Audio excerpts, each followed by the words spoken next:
Greetings and welcome back to my StarRupture playthrough. This would be episode 14 and it's a bit of a big one.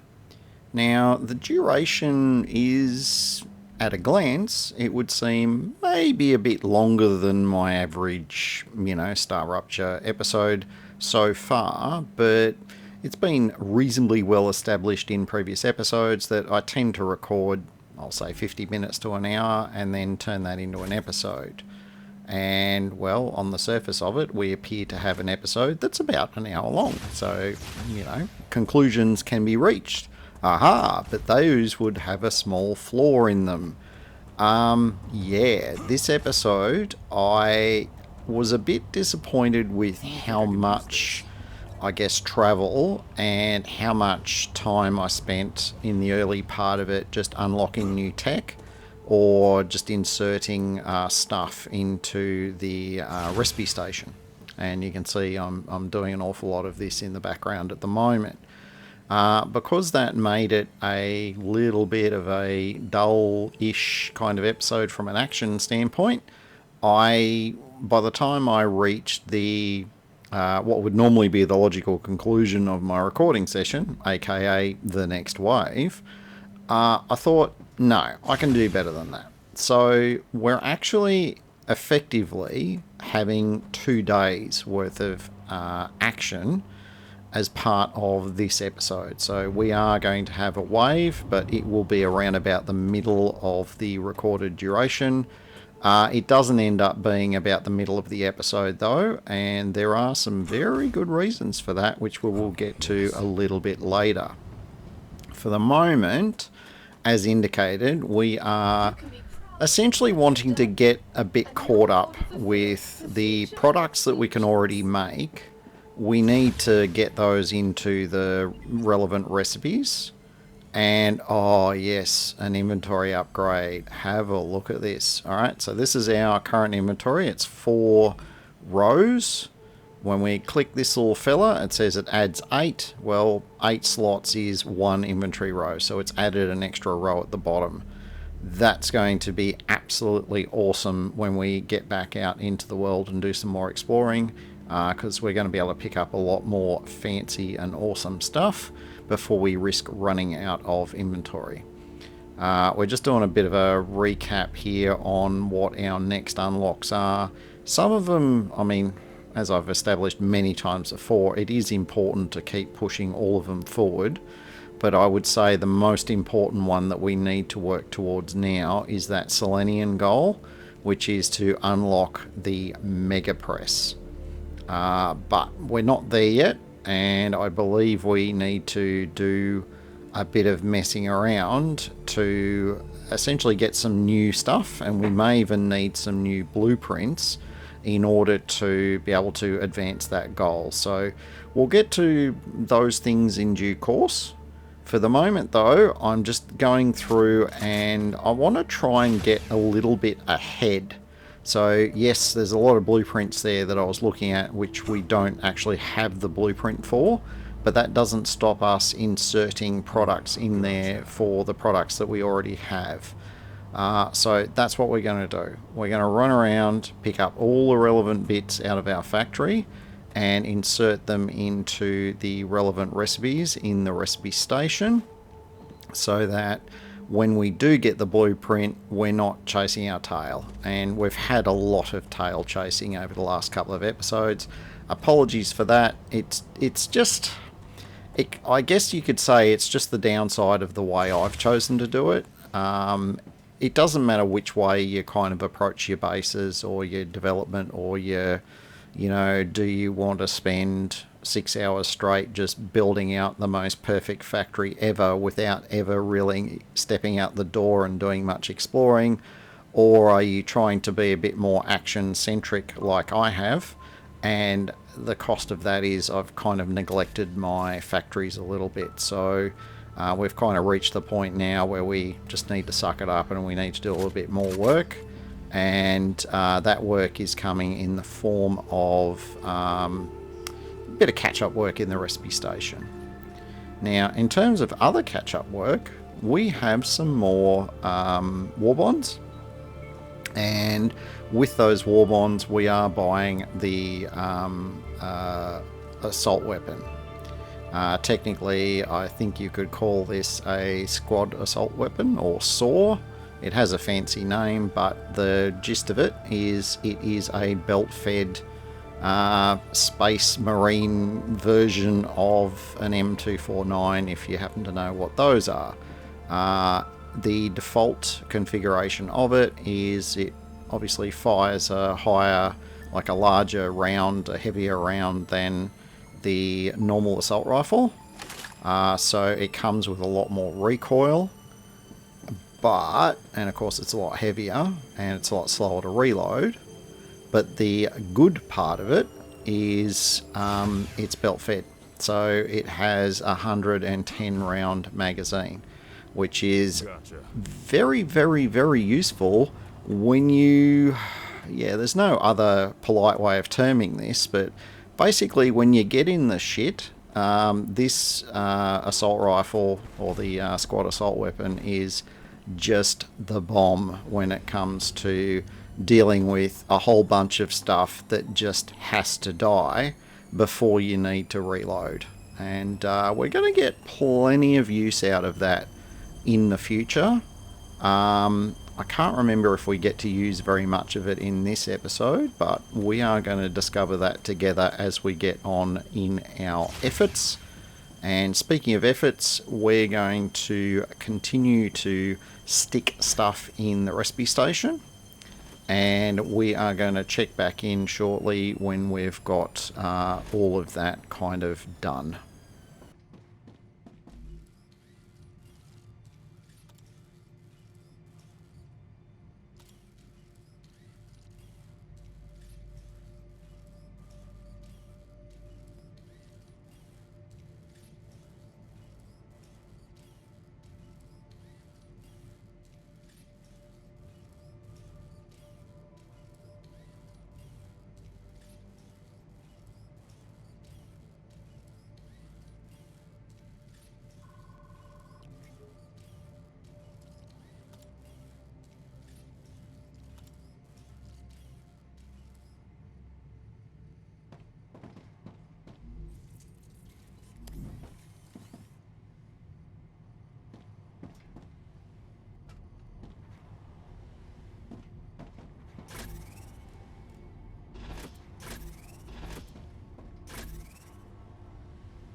Oh yes, we have reached the point where a self-fulfilling prophecy, I guess. I observed in a previous episode that I wasn't getting enough throughput with the Wolfram wire, and I mentioned then that it's pretty likely that I was going to have to do a similar, additional production run for titanium rods. Well, here we are. Part of the problem with titanium rods is if you're only going to put in the same number of fabricators making titanium rods as you do all of the other titanium products, you're going to, by definition, end up with less rods, because it only spits out one rod per 2 seconds instead of, 2 of any of the others. So titanium sheets, for example, the production run, it takes 2 seconds, but you get 2 sheets out. So mental note, anytime you're setting up your titanium rods run, take that into consideration, because if you want to match the total number of a given product to another total number of a given product, by definition you're going to end up needing twice as many fabricators doing the titanium rods. So yeah, we're kind of stuck here for a bit. We wanted to make some ammunition, so some heavy ammo for the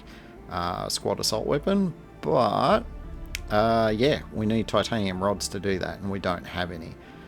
So what we're doing instead is we're making a bunch more of these intermediate building blocks, because they are an ingredient themselves in the next building block up, in terms of in the recipe station here. So we're going to drop them in there. We're also going to drop in the few crystals that we had. Honestly, I thought I had enough of these crystals already, but clearly I don't.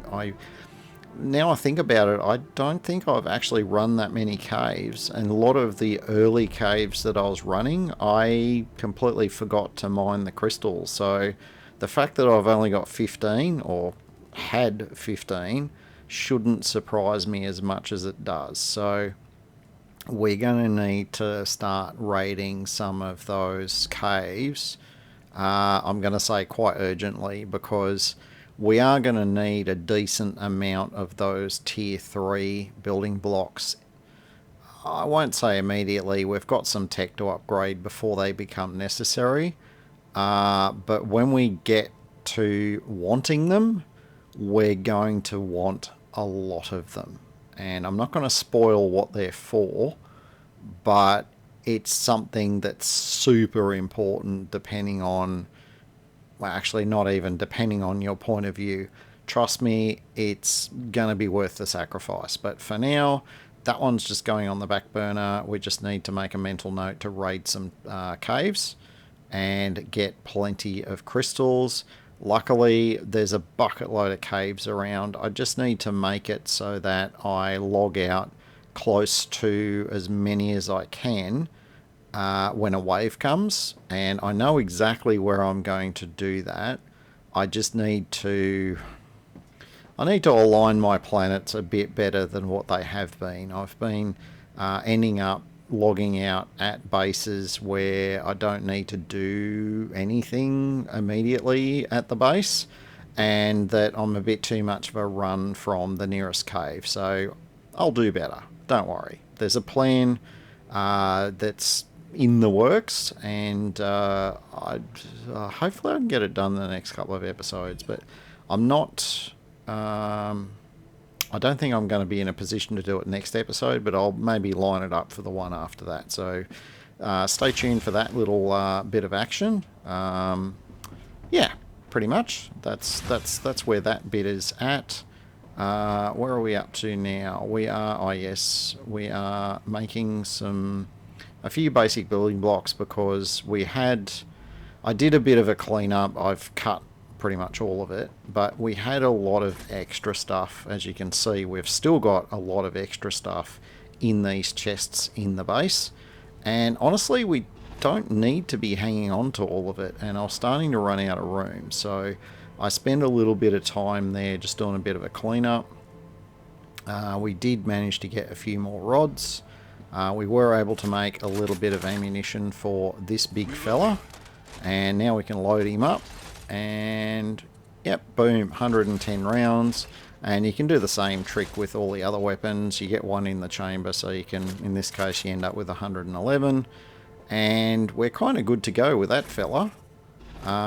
We are pretty much oh, that's right, we need some more. Yeah, because we've got the turrets now, we're at the point where every time I'm going out, if I'm going out to do exploring, it means by definition I'm going to be putting a base down somewhere, like a shield and a habitat.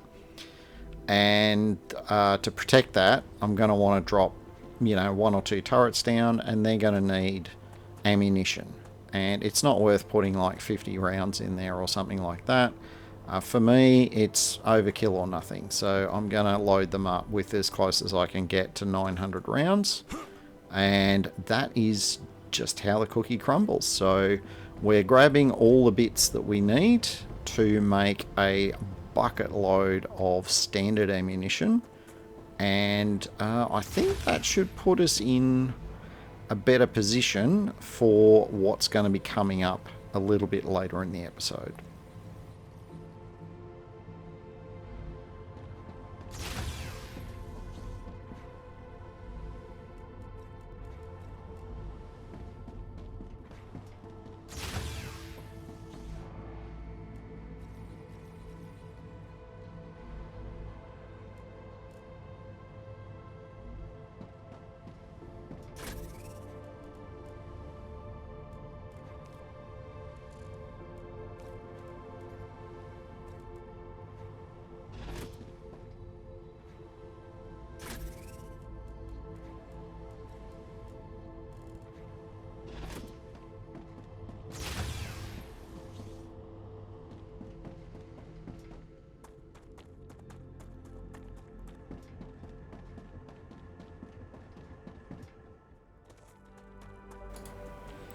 Alright, we are one step closer to the main event, except we kind of aren't. I didn't want to get the main event underway just yet, because we've still got a little bit of productive time available in this current sort of rupture day, I guess you could say.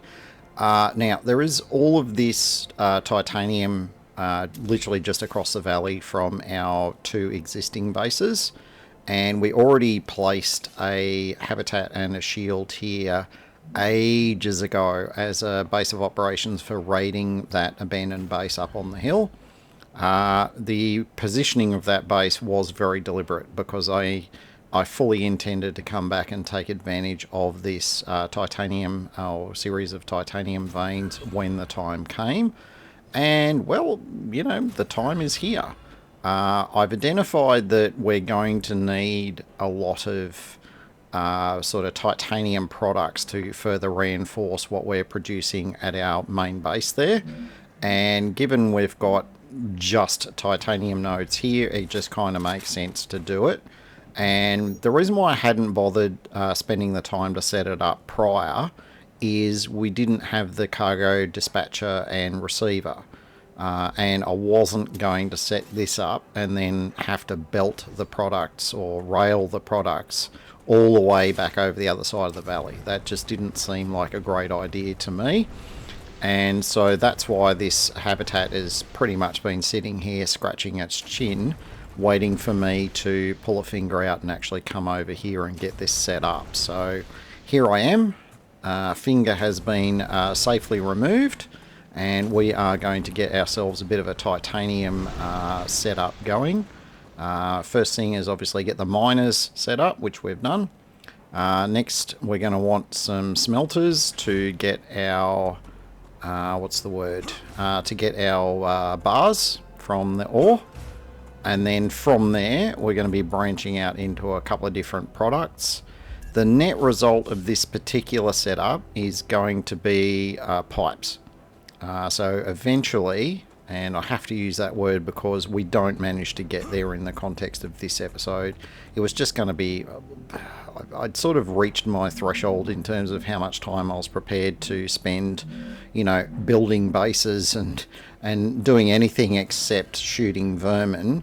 I was pretty much at the point where it was like, okay, I've done a bit of work here, but we need to step the action up a notch. So yeah, we will get this little arrangement underway, including putting a few turrets around.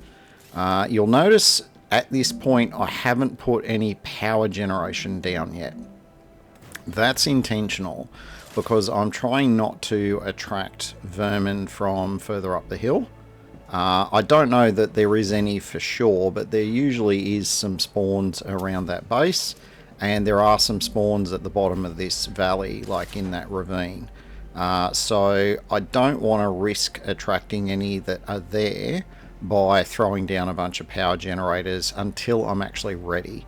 And the definition of ready varies a bit. For me, a few defense turrets is usually sufficient. A few more would be nice, but as you can see, we actually ran out of basic building blocks there. So we're downloading a bunch of the spare ammo into a chest, because we will use that ammo at this facility. And now we need to make a run back to our main base to get some more basic building blocks. And then we'll come back and we'll get more of this titanium setup finalized. And are we willing to bet whether or not we can actually get it finished before the next wave? No spoilers. You're just going to have to wait and see.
Did we attract any bugs? Disappointingly, no, we didn't. I don't know if I'd call that luck or design or just whatever, but no, we didn't end up aggroing any bugs when we got all plugged in and up and running.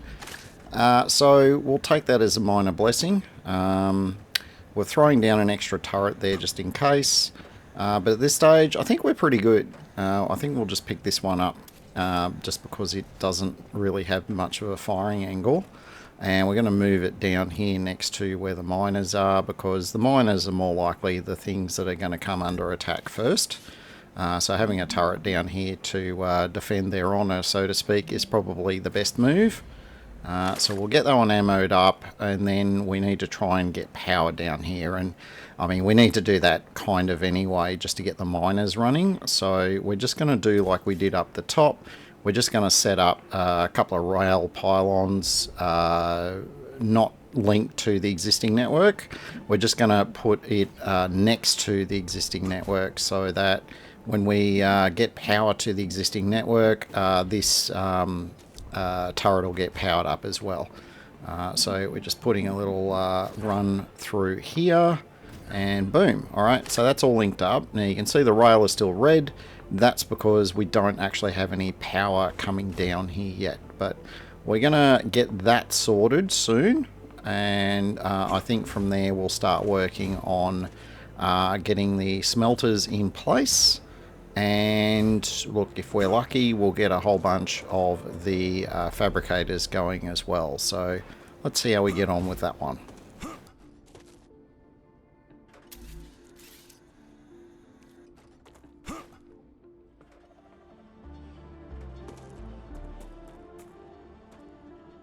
Rupture activity detected. I recommend finding a safe place. Alright, I guess that goes to answer the question about how far we're going to get making this little factory. Short answer is probably not as far as I wanted to, but it's alright. I expected to get interrupted at some point, and this is as good a point as any. So we're just going to finish a little tidy up here in terms of getting the power hooked up so the miners can start ticking away. And yeah, we got green arrows everywhere on the rail, so all of those miners are now powered. Don't know where this throat thing just came from, but that's all right. I did all of the previous voiceover on this recording on the weekend. I'm about 2 days on now to do the rest of it. Yeah, Sunday ended up being quite a big day. Anyone who was there to watch my Valheim stream will know that I went quite a bit longer than I normally do. Look, it was a barrel of fun. But it did kind of eat into my day a little bit, but it's all right. It was for a good cause, so that's fine. Now, here is our usual transition. We've just done a bit of a clean out of our inventory because, yeah, we're not going to continue building this factory here post-rupture. We are actually going to go and do some exploring. This is where the, I'm going to say, the action component of this episode kicks in pretty quickly, I'm going to say. Well, give or take waiting for the thermal destruction of the surface of the planet, otherwise known as the wave. Yeah, once we get this silly thing out of the way, we are going to, yes, we're going to go for a bit of a run. And we're going to give our little heavy machine gun a bit of a workout. And we're going to see if we can find ourselves some blueprints that we don't already have. And that's the key factor here. Blueprints that we don't already have. Yes, ominous foreboding is ominously foreboding.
Alright, so yeah, the action part of it's not really, at least the combat side of it's not going to kick in for a while, simply because, well, we're not actually kind of clearing any map markers here.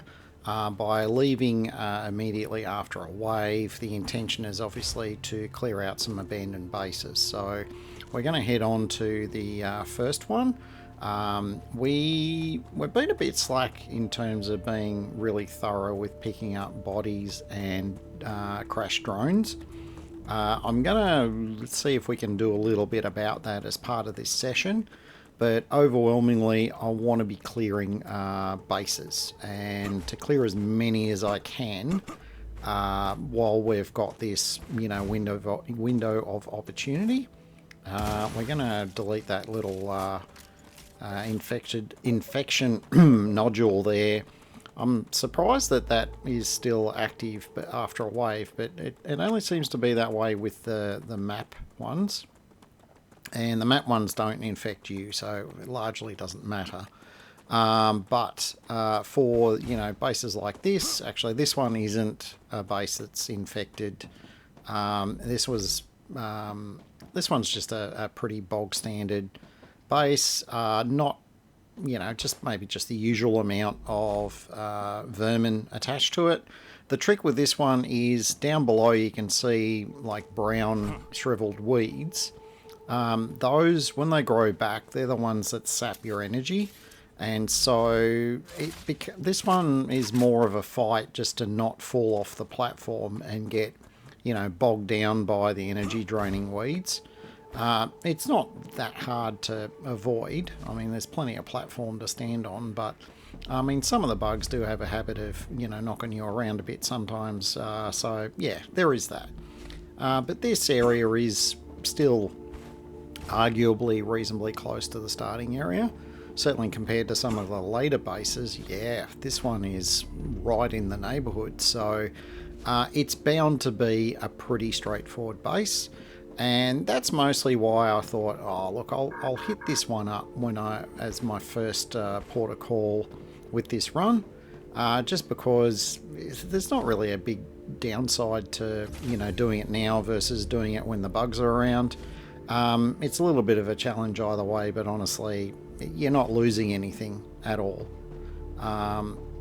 Obviously, as we get further out, and we are going to get further out, the difficulty level does tend to go up fairly steeply with some of the bases, and we may see a little bit of that coming up later. But what we're seeing here is we got another rotor blueprint. Now, the rotor blueprint is one of the really early ones. By the time you get to this base, it's extremely likely that you will already have that blueprint. But, they lay the map out, I think, and they lay the bases out in a way that you're kind of guaranteed, it doesn't matter what direction you go in, you're kind of guaranteed that you're going to end up encountering all of the early, like basically every blueprint I've got so far, I would treat those as the early blueprints. Everything up to and including, I'd say, most of the furnace ones. I can use this. I think they might do it. It could just be completely random. Honestly, I haven't played this long enough, and I certainly haven't done enough different playthroughs in this, even being aware of how random the blueprint positioning can be. But there can be very definitely more than one of each blueprint around for all the low level blueprints. So the only logic I can apply there is that it's just make sure you have these before you start taking on, bigger and chunkier bases, I guess. Not that it makes that much difference, because once you've unlocked your assault rifles and you have the ability to just make ammo by hand, other than unlocking the grenade, which we have, and apologies I haven't spent any time on that. I responded to a message from Citizen Z today, hey Z, about his query regarding the grenade. We do have the grenade. It's evident down in the little short hotbar on the bottom right. We have our healing injector, and we have our grenade. And I have to say, even outside of this playthrough, I am super slack about using the grenade. It's hilarious. Whenever I'm playing with Itchy in a co-op playthrough, he's all like, all right, use your grenade, use your grenade, use your grenade. And we might be going into a big fight, which I have experienced before, and I know how tough it is. And yet I still forget that the grenade is the thing. So yeah, huge apologies that we haven't covered the grenade already. I think I had it in the back of my mind that I was going to do it shortly after we unlocked it, and then one thing led to the other. I think I got a bit too wrapped up with rebuilding the base at the time, and then I never got back to explaining the whole grenade mechanics. So that's on notice. I'll try and get that in next episode. Now, for this episode, you can see there's a little overlay in the top left-hand corner there. Now, this base is, if you're going to attack this after the planet's recovered, we would be in an infection cloud right now, just like we did with that first base that we came across with the infection. This one is way worse. Okay, it's a much tighter base. Now, we're not infected at the moment purely because the planet hasn't recovered yet, so the infection can't spread outside of the little, cyst things that we're killing. And consequently, we get a bit of free reign here because there's no bugs and there's no infection. We can run around and we can try and kill all of these cysts. Now, I've only cleared this base once before, and it was during the, I believe it was during the co-op playtest ages ago. Oh, hello. I think we might have spoken too soon on the planet recovery thing, because we just got the message, and boom, we are now building up an infection, and we have a gazillion bugs to deal with. Oh, and we have a heavy machine gun for dealing with bugs. Yeah, that's what this thing is for. It has 110 rounds, and it's not afraid to throw them in a bug's face. Now, the rate of fire on it, obviously, depending on what mods you've got on your assault rifle, like your normal one, the rate of fire on this is going to feel similar or slower. But you're firing heavier rounds, and equivalency, look, obviously I don't have any damage meters or anything like that, but my gut feeling is the standard, you know, the heavy assault rounds that this weapon uses hit probably as hard as the main assault rifle when you're using the modded magazine that converts your ammunition into piercing ammunition. Now, if you've got that magazine on that assault rifle, you're still limited to your 30 round mag, whereas here, yeah, we have our 110 rounds on the heavy machine gun. So the downside of the heavy machine gun is because of the recoil and the, like, it pulls to the side, it has recoil. Obviously, depending on what mods you're running on that weapon will depend on how bad those things are. But even with the best modules loaded, that heavy machine gun is a bit of a handful, particularly, you know, there's only full automatic available. If you're seeing me only firing 1 or 2 shots, it's because I'm literally only clicking the mouse long enough to let 1 or 2 shots go. If you click and hold, it's full auto by default. So, yeah. So based on that, and the fact that it's kind of hard to hold steady, I think is the easiest way to describe it. The heavy assault rifle is definitely really, I'm going to say it's next to useless for trying to, you know, pot shot things from anything more than, I don't know, 100 meters away. Let's put an arbitrary number on it.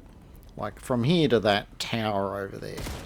You know, the heavy, you're going to have trouble getting your rounds on target. Look, if you eat, sleep, and do other things to first-person shooters, you're probably going to be used to that sort of weapon, and it's going to be less of an issue.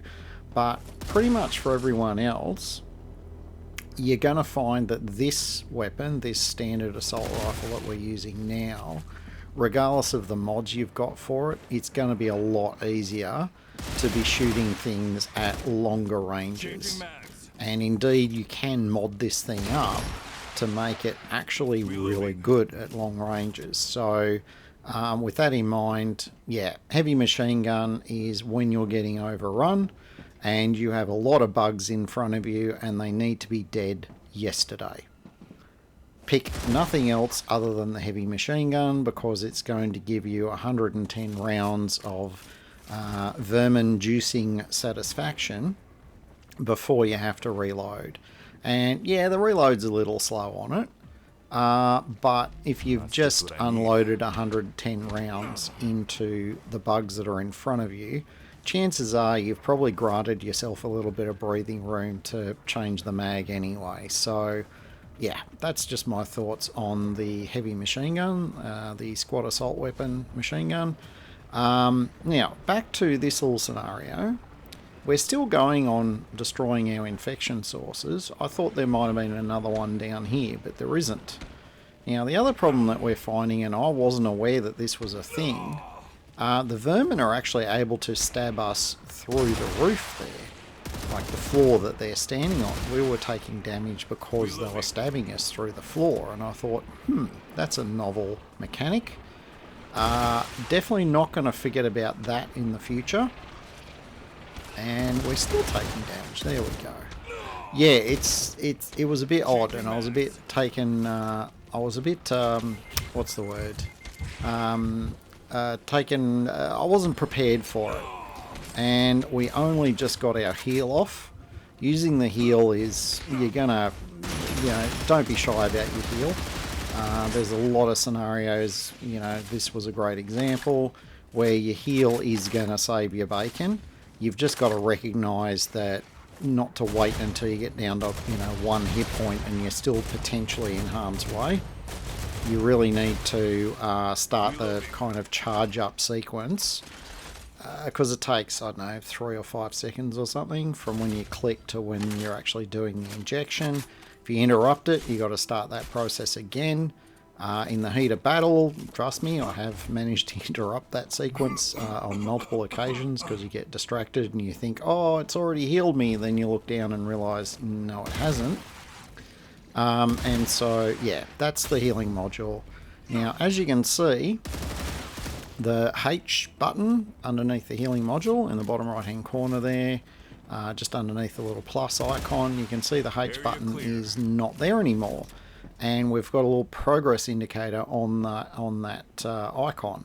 You've got to recharge these. I mean, the grenade works a bit the same way, but and the way you recharge them is through damaging vermin, or you can do it with the mining tool, mining the meteorites. You can actually recharge these a lot faster just mining meteorites if you've got a couple around you. Obviously, we're in the middle of a firefight, so we're just going to stick with the whole murdering vermin way of recharging our healing pack. And I can't remember if we actually get it fully recharged, but we'll check on that once we get to that point. For the moment, though, I'm just walking around going, where the hell is this other cyst? And yeah, we've got a bit of search to do. It's minor spoiler, it is somewhere reasonably obvious, which is probably why I haven't found it yet. But we'll get to that in a moment. In the meantime, as we advance through the base, we are triggering new rounds of vermin spawning in, and of course we have to expend lots of very useful and valuable ammunition, ensuring that they don't rip our face off. Let's see how we get on with that little exercise.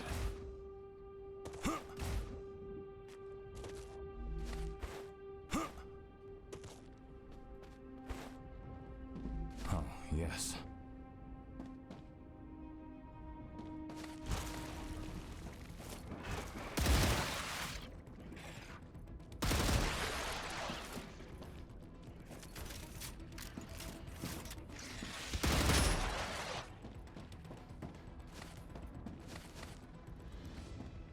Changing mags.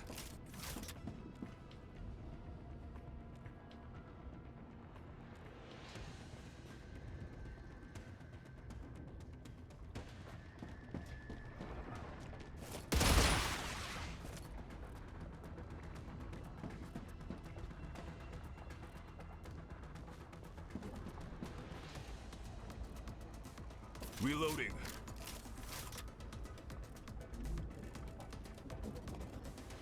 I've eaten worse.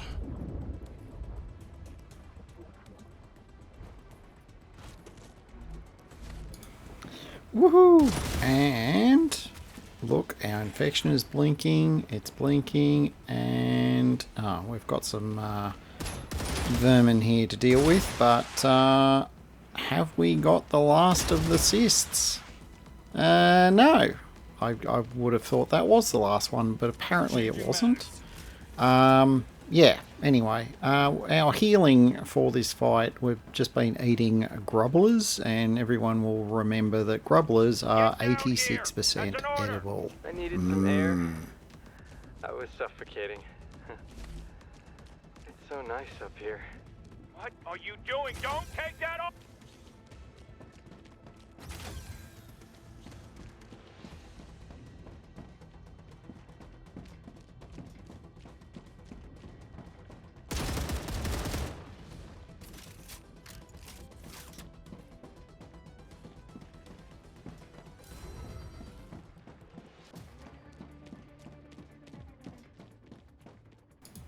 Alright, we finally got the last of the infection sources done. Gotcha.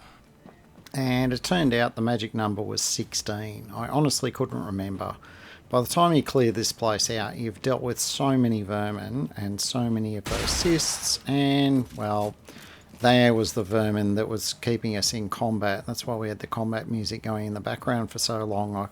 I knew there was another one around, but I just couldn't hear him. And it was only really the movement there that notified me that, yeah, he was stuck in a wall. So luckily, yeah, bullets work, and we have done away with that last vermin.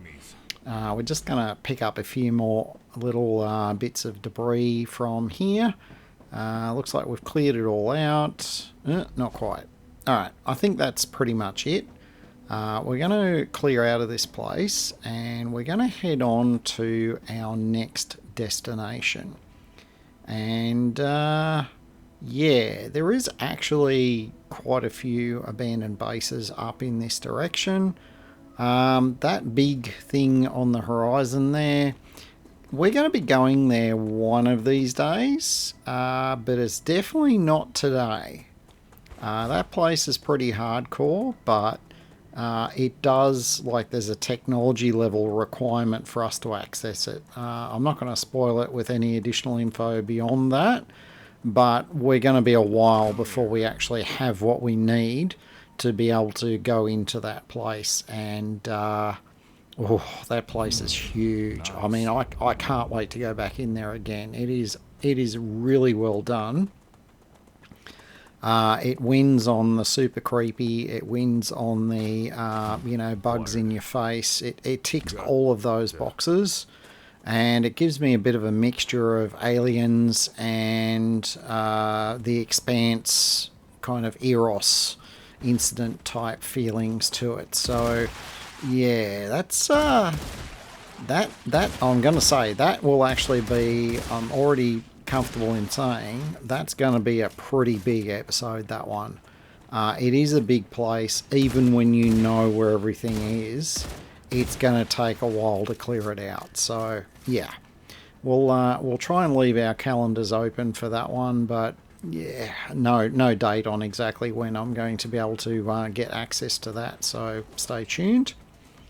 While we've been motoring along here, as per usual, we're exploring an unexplored area, at least unexplored as far as this playthrough is concerned. The planet has definitely recovered from the last wave, so we are getting our predictable levels of bugs everywhere that we need to destroy.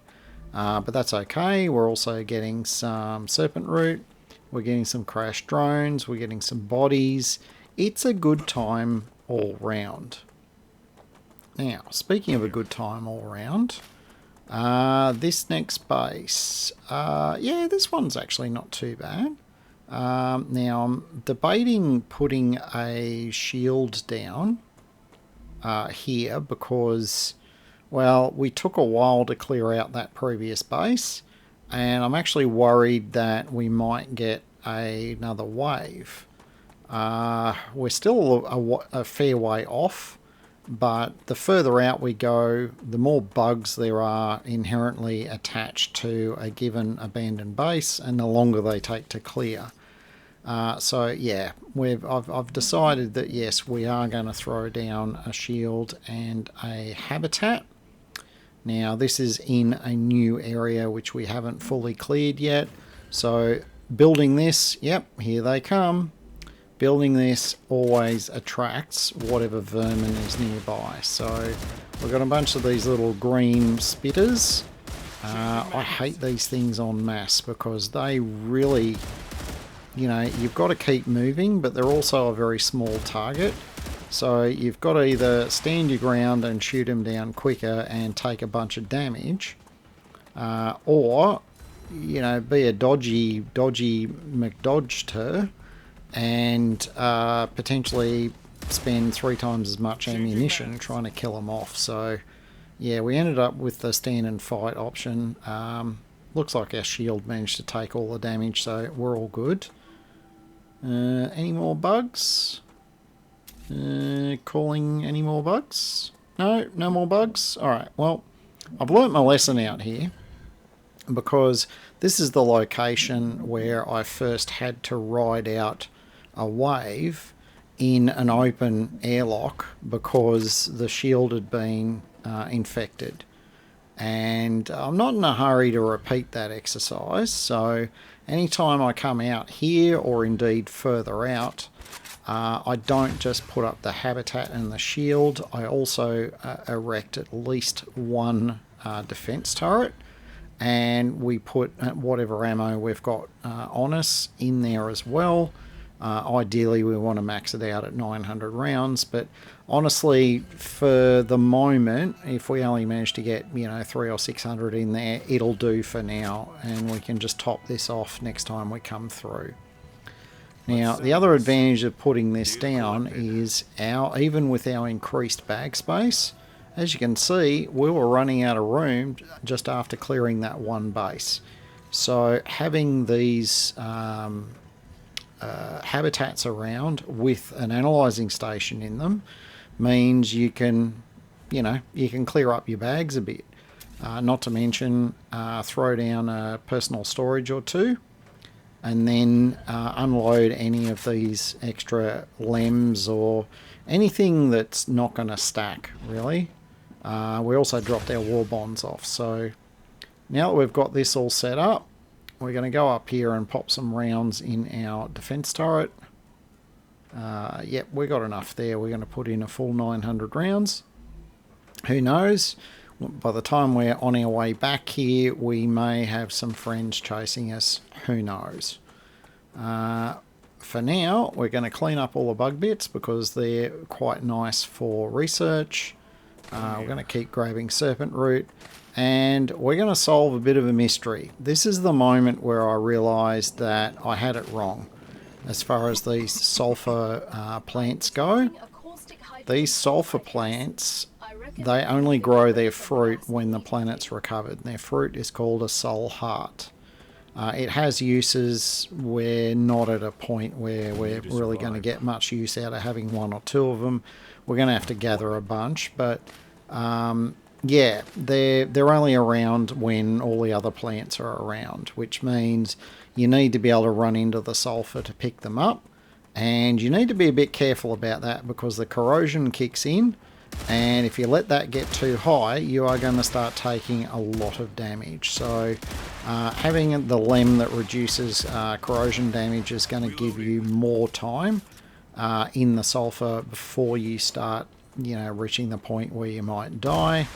I can't remember if I've got that in my lem package at the moment. I don't think I do. I think it's something we come across a bit later.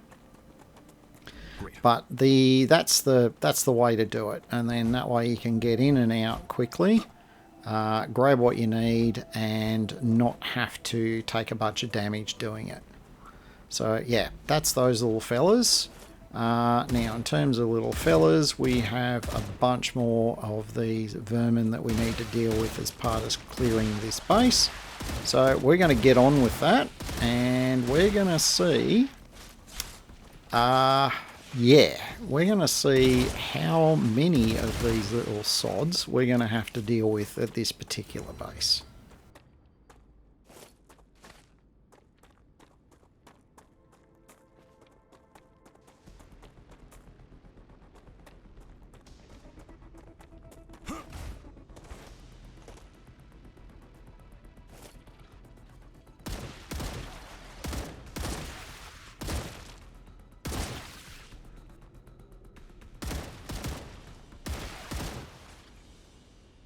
Reloading.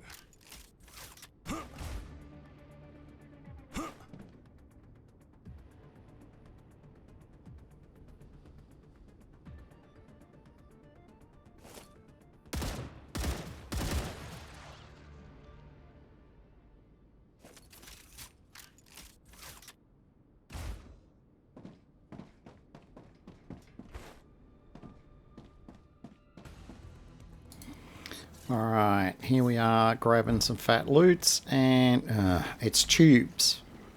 Yes, another blueprint that we already have. So That's 2 strikes from... Oh, sorry, yeah, two. We've struck out twice here so far. But we're not done yet. We've got a few more bugs to get rid of, but no, we're definitely not done yet. We're going to keep pushing, and we're going to see if we can get ourselves a blueprint that we don't already have.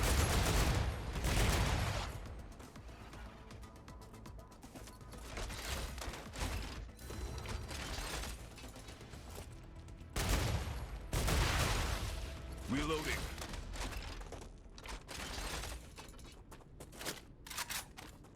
Changing mags.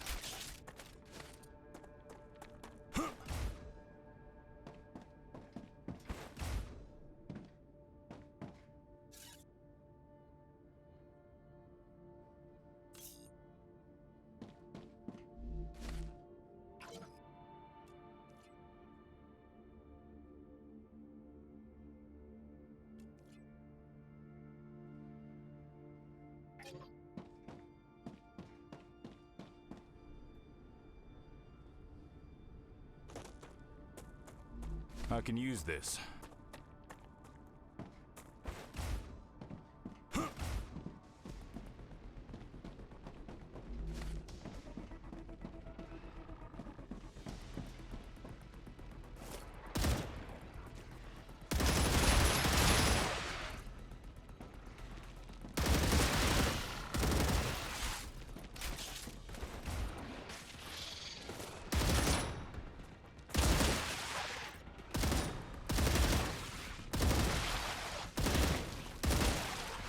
Changing mags.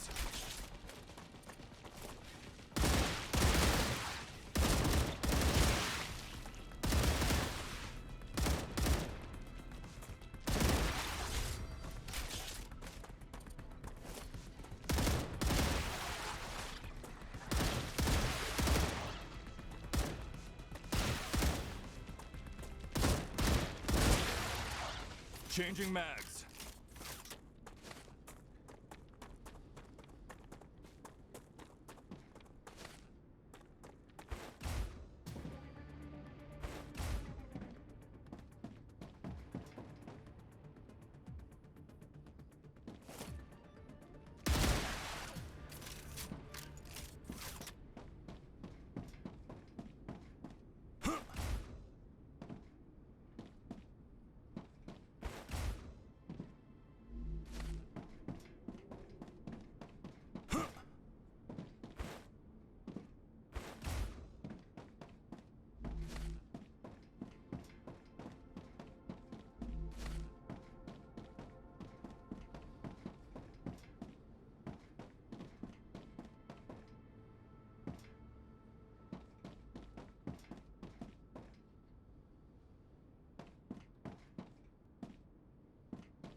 Yeah, we managed to clear that base out pretty easily.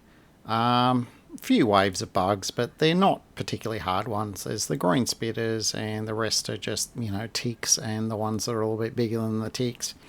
Bit of patience, bit of careful distribution of, you know, high caliber ordnance, and we are done.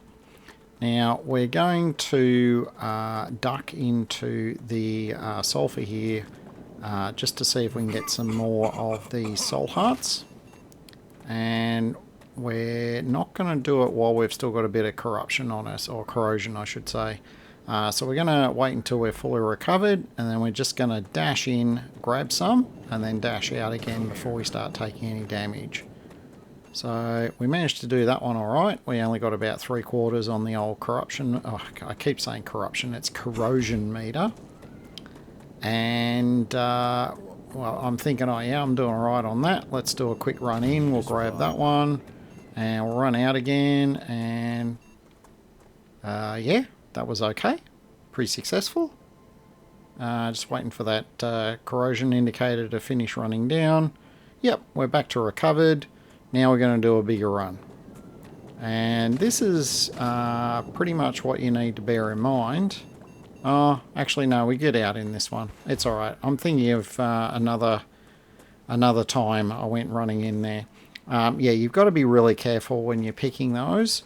Try and only pick one or two that are close together at a time.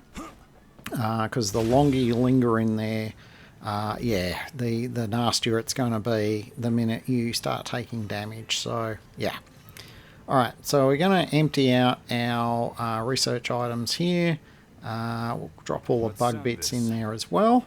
We're doing alright on research points. We're about 40,000. I'm pretty keen, like, other than the amounts I need to spend on unlocking recipes, I'm not planning on using any at this stage until I get much later. So essentially I'm just going to keep saving it up and saving it up, and I'm going to use it at a time where it's going to save me the most messing around. So it'll be probably for a corporation goal. I'll know what it is when I get to it. I haven't really decided at this stage. It's just going to come down to, you know, how things are and where I'm at and all the rest of it. So, yeah. Alright, so we've cleared that base out. We've got more of the same in terms of blueprints, and we're, well, contemplating our naval in terms of heading back to base.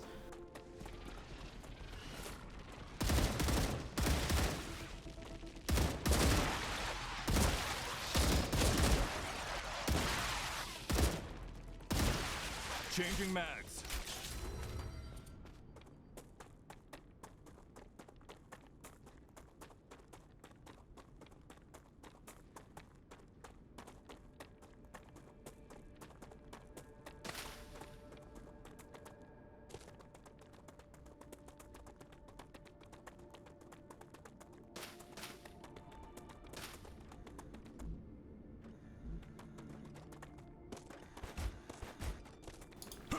Alright, here we are. We've had a, I'll say, reasonably successful run. I mean, we didn't die, so that's a thing. And we have arrived back here at our newly minted titanium mine. And we've got a little bit of work to do here. So we're going to start chipping away at getting some fabricators going. And we're going to start getting our production run for... well, initially we need to smelt to create bars, and then we're going to be splitting that off into making rods. And what we got to do? We've got to make sheets as well, and then we're going to turn that into tubes, because that's going to be the sole mission of this particular titanium thing, is to just spit me out some tubes. And we're going to route those tubes into, well, first a little bit of storage, but then we're also going to route from the storage, we're going to put it into one of those cargo, what are they called? I've forgotten their name. It's alright, we don't get up to that stage in this episode though, unfortunately. We've been out and we've had a very action-packed day. Since that previous wave, and safe to say that the clock is very definitely running at this stage in terms of the next wave arriving. In fact, it's probably going to be here within a couple of minutes, so we're just going to see how much of this we can get sorted, and then I dare say we're going to have to take shelter after that.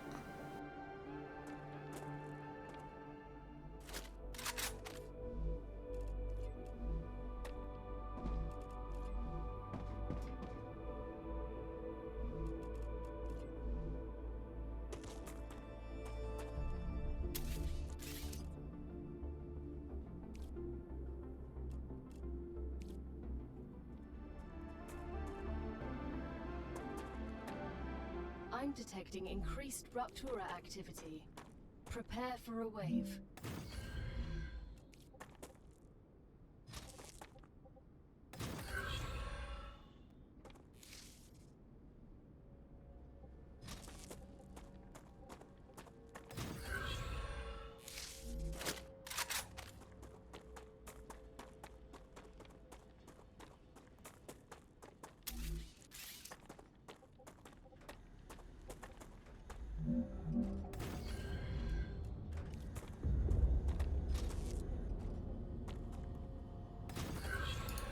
Oh yes, and here I am once again proving my point in terms of working right up until the last, well, maybe not second, but certainly 5 or 10 seconds before the wave's due to hit.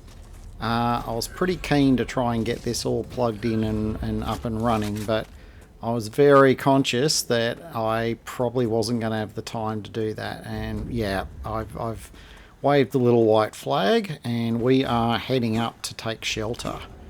Now, the other thing that we're heading up to do is to end the episode.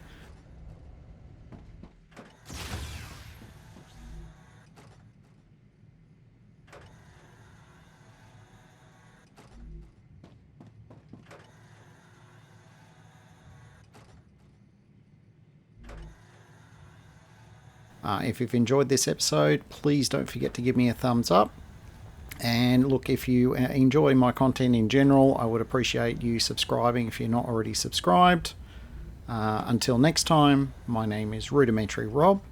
Thank you very much for watching, and above all, make sure you have yourself an absolutely fantastic day. Rupture's eruption has started. Prepare for impact.